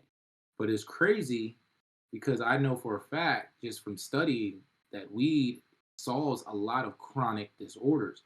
And the older generation is who needs it probably more than anybody, just because they have a lot of chronic disorders. Like there's just things I know it helps. So the older generation, I think it will take them some time to come around. And I'm talking like my mother and like people of that generation, like the 60s, 70s, and 80s. I think those people would take them some time. Our generation is the most responsible generation for this to happen. You know what I'm saying? Like if it pushes through how I feel it's going to push through and be legal across all of America, it's going to be us. It's going to be our current generation, the late 80s, the 90s, and the 2000s kids are the ones that pushed it and are pushing it to where it is now. And even Mhm. the mid 2000 babies, but yes, definitely that. But I sincerely believe that the younger generation, like my little brother, he was born in 2003. So yeah, that's the generation that's going to need it the most. And this is where I'll take a turn on social media. I think social media has created so much pressure for these young kids and given them so much access to stuff and the pressure to get those things. You don't get those things, it creates depression, it creates anxiety, it somehow creates all these mental illnesses, or at least gaslights them. I think that marijuana will help ease those pains, will help ease Right. anxiety, will help ease depression, will help ease all the stuff that they're going through. So across the board, yes, I don't think we'll have an issue it being like, I don't think we'll have a fight about it. I don't think we'll have no one is bad, no marijuana is good. I don't think we'll go into something like that, but I think we'll have a small portion of people that are going to be like, yeah, it still should be illegal. But people are going to have their opinions. That's fine. But yeah, it's going to be it doesn't, whatever side you're on, just know it will be legal very, very soon, and there's nothing you can do about it. I was in Atlantic City over the summer, and I watched this dude roll up right in front of a cop. So I'm telling you right now, it's like it's once it's legal, it's legal. Anything can be done with it within the law. So for all you people that's still trying to fight it and be like, oh no, anti-marijuana, you're gonna be fighting that alone or with very little support, because people love that. People love their dream in many Right. ways. Many ways. Yeah, So I don't really smoke weed. I smoked it like a handful of times in my life, but I'm not even if it becomes legal, I don't even think I'll become a smoker. But I'm definitely a right, pro marijuana. Like I want people to be able to enjoy themselves just because I'm a beer drinker, man. Like I'm a huge beer drinker. Why can I enjoy what I like to do? Why these people who want basically a similar kind of effect um, can enjoy it legally without having to worry. Like it reminds me of like growing up and starting drinking in high school and college. Oh shit, I'm underage. I got to worry about the cops. I got to worry about this. You know what I mean? Like Right. once you're 21, you're just like, I don't give a fuck. You know, so it's just like hopefully we can get to Yeah. that point where we'd will be good to go. But I think it's time I to. think Oh, go ahead. I think one of the biggest issues that we're gonna have with marijuana is use of it at the workplace. And I don't mean literally smoke on the job. What I mean is there's a lot of privately owned companies, like the one I work for instance, that can say, I don't care if it's legal, you still can't smoke while you work here. I think we could run into a lot of issues with that, whether it be public companies or private companies. I think a lot of these companies are still going to be on the fence to a certain extent about their employees using, um, for whatever reason. It could be Mhm. attention, it could be attention span, it could be whatever they want to come up with to try to spin it. So I Right. think that's something we can run into. But as far as major problems, I mean, come on, it's weed. It's been around for decades, and Forever. I ain't heard I ain't right. I ain't heard nothing bad come out of it. Like I knew about weed when I was 5, and look, I'm 30 plus now, and ain't nothing happened to me. And I know plenty of people that been in that world and still around. So we'll see. But yeah, marijuana's gonna be legal, and there's gonna be millionaires to come from it, and I plan on being one. I hear that. Yeah, man. But let's move on to our last topic. I think we got a great sports topic here. This is definitely a lot more of a up tempo, much more less controversial in a way. But we're going to dive in a little bit into like the old school sports versus new school in sports. How do you currently view sports today? Like, does this stack up versus the old school? It depends on how you look at it, because once again, I keep tying the financial world into this. But back in the day, Jordan era, even the Kobe era to a certain extent, more or less on the back half of his career, but beginning of his career to when he was winning championships in the Jordan era, the Magic and the Larrys, it was about the sport. You know what I'm saying? You was out there trying to win games. You was out there trying to bust ass. Mike was trying to bust everybody ass. Like he didn't care who you was. He was gonna give you this 50 and he was gonna get these rings. And he did just that. And I'm not saying that these guys aren't about that today, but it's more about the business more than it is about the sport. Now, I'm not saying our athletes don't care about the sport the same. I sincerely believe your LeBron Jameses, your Tom Brady's, your let me see who else. You could just take the Lakers for that's my team. So of course I'm gonna be biased. You could take Bron, AD, Melo, Russ, all those guys. It's still about being great, and it's still about winning rings and winning a championship, and being great and leaving a legacy. But I think current state of sports is it's more business oriented than it is anything. And that's why Mhm. a lot of people don't understand. A lot of people are like, oh, this era's soft. LeBron could never hoop back in the 90s because back then they was putting people in chokeholds. First off, they had to change that because they was about to kill people. So let's get that straight. It wasn't legal. It just wasn't illegal at that time. So let's get that straight. But but yeah, I just think I I do think it's gotten softer, but out of necessity. You Right. got to protect them. If the Golden State is giving Steph $250 million, they don't want their product to go out there and risk being hurt. You know what I'm saying? So they Right. have to figure out ways to make sure that Steph is always on the court. Let's keep LeBron on the court. Let's keep definitely KD on the court. Let's keep James Harden on the court. How do we do that? We make sure these guys ain't out there trying to kill each other while playing this sport. You know what Mhm. I'm saying? Because it is their job still at the end of the day. People be forgetting that. They think just because they're entertainers and they're making millions that they still don't have work to do. It's still work, and nobody wants to be hurt on the job. So even though the sports have gotten a lot more conservative, if you Yeah. will, it's in my opinion it's for the best because everybody be like, oh, like even if you take football for example, if let's take give me your top 3 quarterbacks right now. I'd probably go Aaron Rodgers because I'm biased. That's my quarterback. Go Pack, go.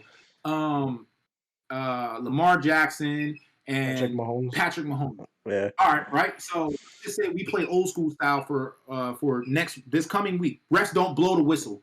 And all these defenses is they loading the boat every time, sending 6, 7 heads at all three of these quarterbacks, and one of them gets hurt. Now Patrick Mahomes is out 4 weeks with a sprained ankle. I guarantee you, football takes a hit in his ratings if Patrick Mahomes not playing. I guarantee it, because he right now everybody looks at him as the best quarterback in the league. Maybe 1A, 1B with Tom Brady, but everybody looking at Patrick Mahomes. So let's say Patrick Mahomes go out for 4 weeks. I guarantee you, there's people not going to watch just because he got hurt. But y'all wanted to see that, right? So people got to understand there's got to be a healthy balance of both. Like, yes, we want to see a good matchup no matter what it is, but it's still a business. Kansas City has to keep their product on the field. The NFL has to keep their best products on the field. The NBA has to keep their best products on the court. So we can't have the products get. And I hate to say that about the human beings, but from a business standpoint, that's what they are. They're the products. They're the revenue. Yeah. You can't have them getting hurt. So people gotta, especially men, the barbershop. The barbershop talk. You gotta fall back from the sports is soft and it's not soft. It's a business. That's what it is. Right. And it's crazy. Like, me and my mom's husband, we were just talking about this on Sunday when we were watching football. And he's an Eagles fan. I'm a Washington fan. So we had the Eagles game on, watching them play the Chiefs, and then I was flipping back and forth to the Washington game. But during halftime, we were both talking about it. He was like, "Man, I miss the good old days of football back in like early 2000s was a lot of fun. Late 90s." And we were looking at highlight tapes from Brian Dawkins, and then highlight tapes from Sean Taylor. We can't have them type of dudes in the league anymore, because they wouldn't be the same. Them dudes used to lay and almost kill people on impact. Like, now there's rules in play where you can't hit a defenseless receiver. Like, you got to give them time to whatever the rule is now. And the same thing with quarterback. Like, you got to hit them in like the stomach to the above their right below their chin or whatever it is, because like they're too worried about getting people hurt, leading to concussions, and that whole CT issue that's going on in the studies that have been done. And it's all there. And like you said, it's all about protecting people, because at the end of the day, they are still people. When their sports careers are over, they still have to live their lives. Their sports careers are over 35, 40 when they're 40 years old. They still have another 20 to 30 to 40, 50 years left of their life.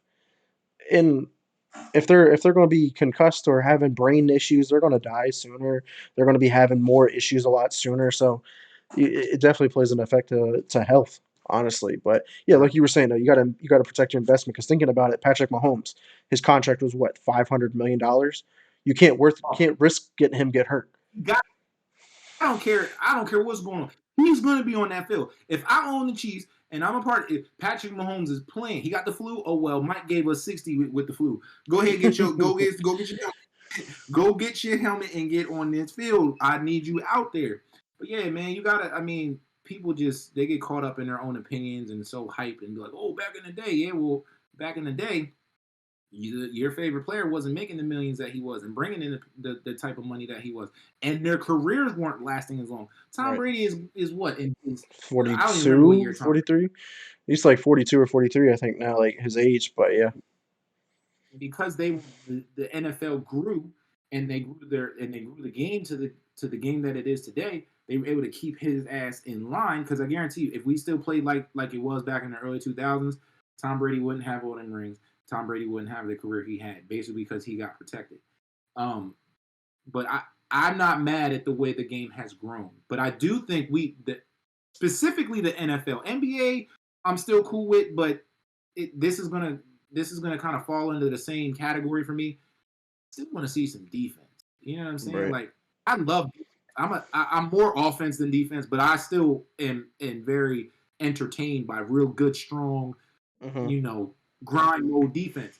And I just hate, even Tom Brady said it a couple weeks ago. He said the refs penalize the defense for offensive mistakes. A lot of times the defenses can't play defense how they've been traditionally taught, because the game is so flagged. It's just, and the whistle just blows so much. I think the referees and the referee coalition and the NFL, they got to start finding a healthy balance between flags, no flags, bad hit, good hit, because I've seen a lot of good hits this year that were flagged and kind of changed it a little bit. So, but you're talking about like, a balance and stuff like that, or changes. Basketball is kind of going through that transition, and now where where the defensive player was getting penalized a lot of the times, where the offensive player would lean into somebody and then like try to shoot and stuff. Like the defense can't play, or the defense closes out, but they want to land in an abnormal spot. So now they're changing those rules where if you're leaning in, like if you initiate that contact, guess what? You're not getting that foul call anymore.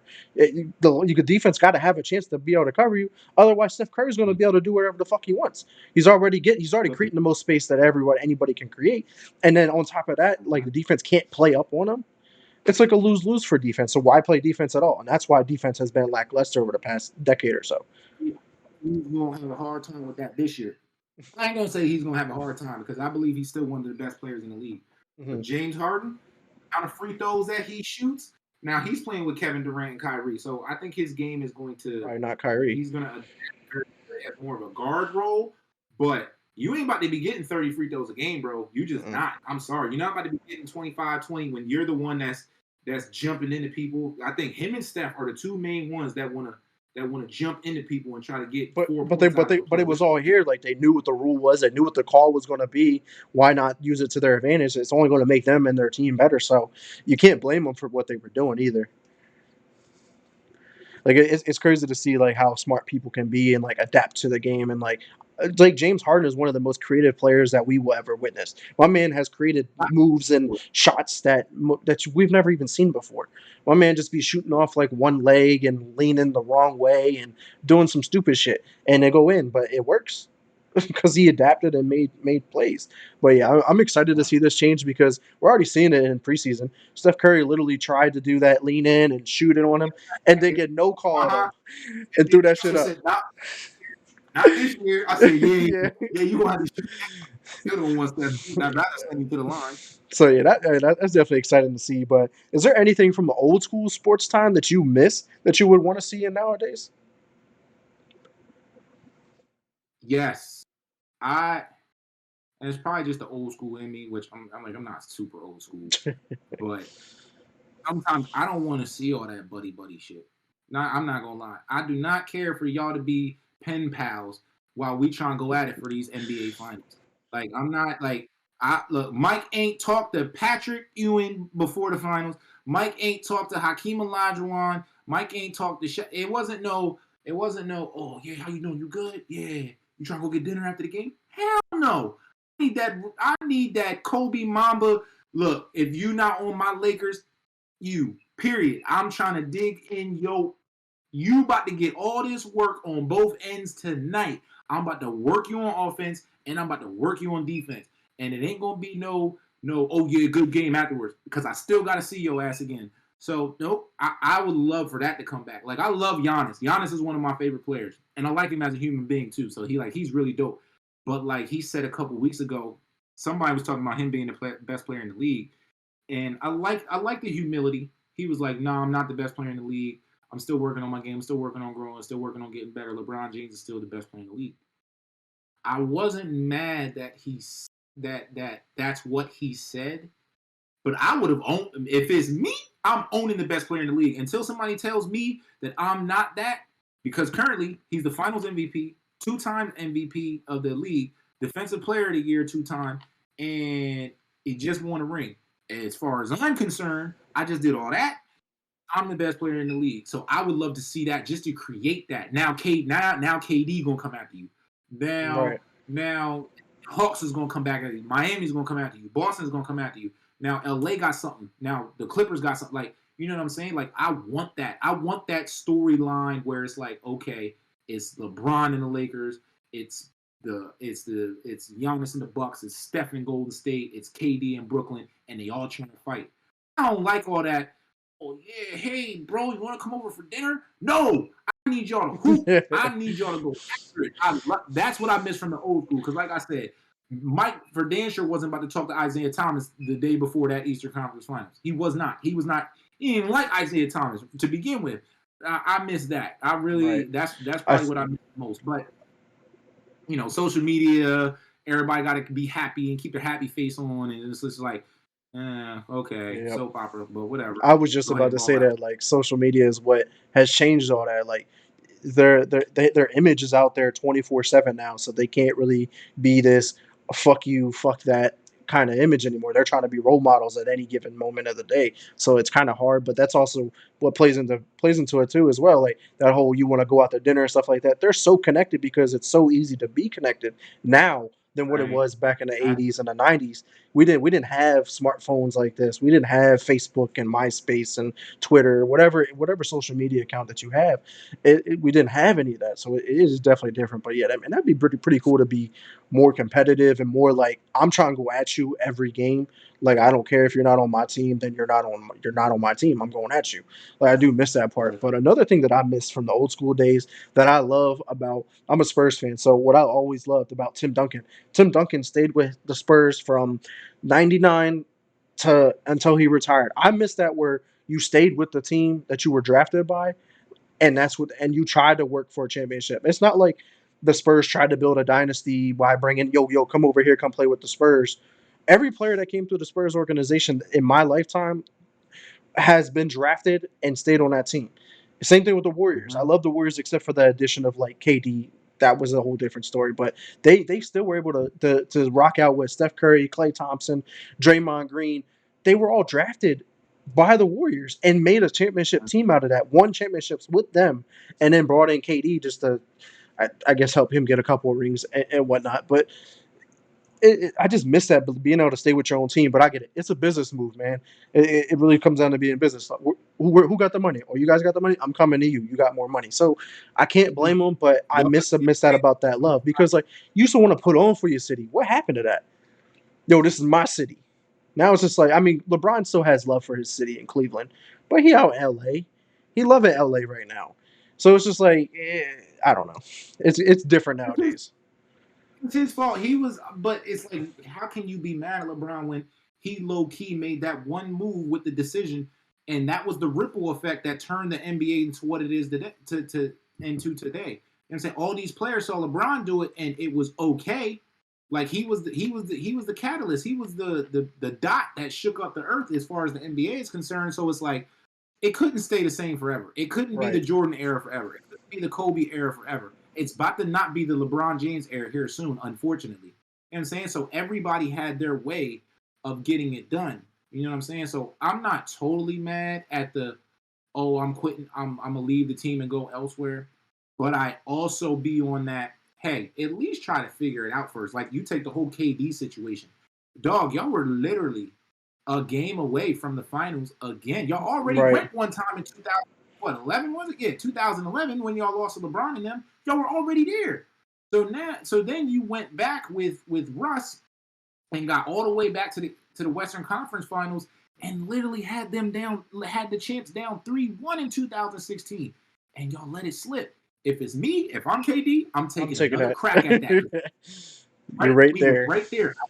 I had a conversation with Russ like, look, we've been at this for about 6 years now. We're gonna do this one more time, and if we can't get it done next year, I'm gonna start thinking about some other things. I know Russ would have been like, all right, cool, let's rock out. But he in several interviews, KD was just like he was like, I didn't feel like we was gonna win there, and he said that, and he said it wasn't Russ, it was just like the organization, the way it Mhm. was ran, is like we could win there. So from that perspective, I was like, okay, I get it. Then you slid to the Warriors. Once again, I'm not mad because what you wanted, you accomplished. You said, I want rings. I wanted to be on a team. Da da da da. But it's just like, bro, you're KD. You can't go to the Warriors. You know what I'm saying? Like, I didn't disagree, but I didn't agree with the decision either. Right. I was like, bro. But that's look. LeBron did it. Once LeBron did it, everybody following suit. I want to But go the play thing over here. I is, want to go play. the thing is with that though is I think LeBron did it because he was going up against the Celtics big three, so he had to put together that team. You figure that Celtics Yeah, team was stacked, bro. They had KG, they had Ray Allen, they had Paul Pierce, they Rajon Rondo when he was still fresh. Like that team, that Celtics team was loaded, bro. And LeBron was just like, fuck, I can't do this by myself. I can't take on these Hall of Famers. I gotta go do something. I gotta go put together a Hall of Fame team to put go up against them. And I think that's where that really started. And also you got to think about it. Spurs had their dynasty. They still had Tim Duncan, Mono Ginobili, and Tony Parker, Bruce Bowen, Brent Berry. Like they had a hell of a fucking team. Robert Horry. Like it's hard to go up against teams that are already been there, yeah, going to the championships over and over and over. if you had 8. Kobe would have had at least 7, 8 if it wasn't for you damn Spurs. I ain't even gonna hold you. If the Spurs wasn't, we would have had so many more rings. But you can't have thunder without lightning. And I love that era of basketball where we were always Yeah. going at it. And out west, it was either the Lakers or the Spurs. There really wasn't Right. nobody else in the West that was going to come out and you expected them to win a championship. Like it was literally either the Lakers are going or the Spurs are going, and that's what it was. That's what it Right. was. Yeah, for sure, man. And yeah, and then out east it was the Pistons there for a while when they had like Billups and Hamilton and both Wallaces and whatnot like that. And Prince, man, that team was fucking loaded too. It was insane that time of basketball. Whew. But They took the sixth ring away from my man Bean, so I don't like them. yeah. Nah. Yeah. But yeah, man, you got any last thoughts on the old school versus new school at all before we close out this week's episode? I just think people need to pump the brakes on. Oh, they should go back to the old school. You got to understand why the new school is the way it is, and once again, it's just about education. You gotta look at the timeline from I don't know, maybe like I would say go back to the decision that LeBron made in 2010, and just look at the last decade, and that was the ripple effect. But there has to be change. If the NBA would have just stayed how it was before LeBron made that decision, and everybody stayed where there was at, we might miss a lot of great basketball. Right. That Warriors team might not ever get drafted like that because players stay where they're at, teams do better, teams fall in the lottery different, teams like Yeah, there's so many different would scenarios that could have happened out of that. happen. So as far as old school versus new school, I think once again it needs to stop being this. And it's we had the old school, and now we got the new school. It's got to be that. It's simple. The game and that everything adapts, everything evolves. You just look at all of our topics tonight. All of our topics are about change, things, and the people involved having to adapt and people moving forward from it. It takes this. You cannot be this in today's world because even though for some reason we love the confrontation, the real ones know it's got to be this. It's got to be this, or bye bye world. Yes, sir. Yes, sir. But man, what a conversation we just had. It's been about an hour and 42 minutes. So it's definitely been a Yep. long, great episode. But unfortunately, it's time to wrap this up. So I definitely want to take out the Yep. time to thank you again for joining me today and being a fantastic guest, man. Thank you. No, absolutely. Thank you for having me. I mean, because I didn't. I'm not even gonna hold you. I forgot we was doing a podcast. That's what I be I telling forgot. I people, was man. gonna have these talk. We gonna have this talk right now. It's like and like you made me. Like I said, it's gonna make me better. And now I wanna. Now I feel even more motivated to stay tapped into my financial world and my investments and just getting better and educating and things like that. Because now I can. Now with like a platform like this, I can take it and like I said, reach back, bring somebody Hmm. with me, educate somebody, educate another group of people. So, and it actually gave me a lot of ideas on what I can do moving forward. So, thank you for having me. Sincerely, it's been an Of course, honor. It's bro. been Of an honor. course. Yeah, we also want to thank everybody who did check us out live today and anybody who does check us out later on our YouTube page. So definitely be on the lookout for that probably either this weekend or early next week. But Mike, where can we find you at, man? Plug in all your social medias, links, anything like that. World underscore of underscore Cray 24. So world underscore of underscore Cray 24. That's Instagram. Facebook, just Michael McRae Jr. Look me up. It should look like a model profile. That's what I do. Yeah, it's basically Facebook and Instagram. I'm going to continue to work on the PAL network, so keep your eyes out for that. I'm going to use a lot of Facebook ads and things of that nature to get that pumping out there. Like I said, just a quick review. The PAL network is all about financial education, financial literacy, building financial freedom, and connecting small businesses. So if you think it's going to be anything else but that, you got the wrong place. I literally want to help people get free. That's it. That's all I want to do. Money is not an issue for me as far as trying to get money from other people. That's not. I will never be that guy. I will never ask anybody for a dime. I want to help you guys grow. You guys will help me grow. And like I said, less of this, more of this, people. Let's do more of this. Yes, sir. And everybody know you can check me out at Twitter at Mr. Never Chillin underscore. Xbox is xNever space chilling. Want a game, party up, hit me up on there. Facebook is Vic Brubacher. Questions, concerns, want to come on the show, hit me up there. My personal Twitch channel is twitch.tv/ Mr. Never Chillin. Haven't been streaming on there. I'll be streaming all the games here, which we'll be streaming actually coming up here at 9 o'clock. We got our ranked Valorant session, so come check us out soon. Next week, our next episode of the talk show will be on October 21st, bringing on a lovely, lovely woman, Ashley Pope. We're going to be talking about her move to the West Coast and her roller skating journey and her collaboration with a bunch of companies and whatnot. So definitely be sure to check that out. That'll be 7 p.m. right here on this channel. But definitely want to thank everyone again. But until next time, peace.